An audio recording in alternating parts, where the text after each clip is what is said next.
শিশুদের মসজিদে আসার হুকুম কি? অনেকে এটা ভালোভাবে দেখেন না। শিশুদের মসজিদে আসার হুকুম কি হারাম? শিশুরা যদি মসজিদে না আসে তো তারা শিখবে কোত্থেকে?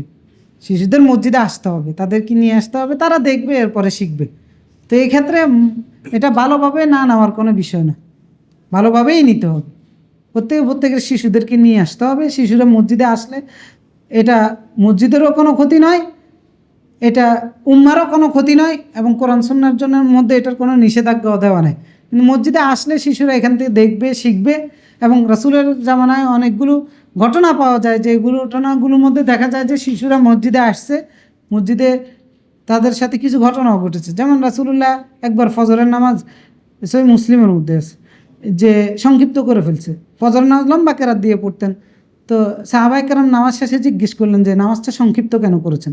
রাসূলুল্লাহ বলেন যে একটা শিশুর কান্না আমার কানে এসেছে, তার মা শিশুর কাছে যেতে দেরি হবে, এই কারণে নামাজটা সংক্ষিপ্তভাবে পড়েছে। এরপর আরেকটা বর্ণনা পাওয়া যায়, রাসূলুল্লাহ খুতবা দিচ্ছিলেন, তখন সম্ভবত আমর ইবনুল আস, ওনার মেয়ে, না হাসান হোসাইন নাকি একজন আসতেছিল, রাসূলুল্লাহ খুতবা থেকে নেমে গিয়ে তাকে কোলে নিয়ে আবার খুতবা দিয়েছেন। আমর ইবনুল আসের মেয়েকে রাসূলুল্লাহ কোলে নিয়ে নামাজ পড়েছেন, রুকু সেজদার সময় রেখে দিয়েছেন। এবং তো এগুলোর দ্বারা কি বোঝা যায়? শিশুরা মসজিদে আসা দর্শনীয় নয়। তবে হ্যাঁ, এই হাদিসগুলোর আবার অপব্যবহারও করা যাবে না। অপব্যবহারটা কিভাবে হয়? অপব্যবহারটা হচ্ছে শিশুকে মসজিদে এসে এনে লাগামহীন ছেড়ে দিবেন, এটা করা যাবে? কারণ শিশুকে নিজের আয়ত্তে রাখতে হবে, এটাও রাসূলুল্লাহর হাদিসের মধ্যে পাওয়া যায়।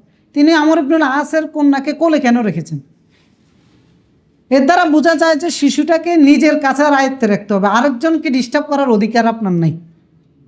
সুতরাং যিনি শিশুকে নিয়ে আসবেন ওনাকে সতর্ক থাকতে হবে, আপনার শিশু যেন আরেকজনকে ডিস্টার্ব না করে, বিশেষ করে নামাজ চলাকালীন সময়। এরপরে অনেকে বিভিন্ন দেশের কথা বলে যে শিশু, হ্যাঁ ওই সমস্ত জায়গায় মসজিদ প্রশস্ত আছে, শিশুরা পিছনে জায়গা আছে, খেলাধুলা করতে পারে, কারো ডিস্টার্ব করে না, ওকে। যে জায়গায় জায়গায় সংকীর্ণতা, সেখানে শিশু যেন আরেকজনের নামাজ নষ্ট না করে, এটা খেয়াল রাখতে হবে। কিন্তু এই জন্য কিছু আসার পাওয়া যায় যে ওনারা শিশুদেরকে নিয়ে আসলে কাতারের মাঝখানে শিশুদেরকে দাঁড় করাতেন না। এর দ্বারা বোঝা যায় যে শিশু আসলে তাকে নিজ দায়িত্বে রাখা এটা আপনার দায়িত্ব, তাকে ছেড়ে দিতে পারবেন না যাতে করে অন্যের ডিস্টার্ব না করে। এরপর কাতারের মাঝখানে রেখেও আমরা পরামর্শ দিয়েছেন শিশুকে না দাঁড় করানোর জন্য, কারণ মাঝে মধ্যে শিশু সরে যাবে, কাতার ফাঁকা হয়ে যাবে। তো এই জন্য শিশুকে, তো এগুলোর দ্বারা বোঝা যায় যে শিশুকে আনা কোনো দোষণীয় না, তবে নিয়ে আসলে তাকে নিজ দায়িত্বে রেখে দিতে হবে যাতে করে অন্যের নামাজ ভঙ্গ না করে, কারণ এই অধিকার আবার আপনার নেই। তো সুতরাং এই দুইটার মধ্যে ব্যালেন্স করতে হবে। যারা একবারে শিশু দেখলে তাহলে বেগেনে জ্বলে উঠেন, আপনার কোনো সমস্যা করতেছে না, এটাও ঠিক নয়। আবার যারা শিশুরে এনে একবারে লাগামহীন ছেড়ে দেন, অমুকের যায় গুতায়, তমুকের যায় গুতায়, এটাও ঠিক নয়। দুইটার মধ্যে ব্যালেন্স করতে হবে।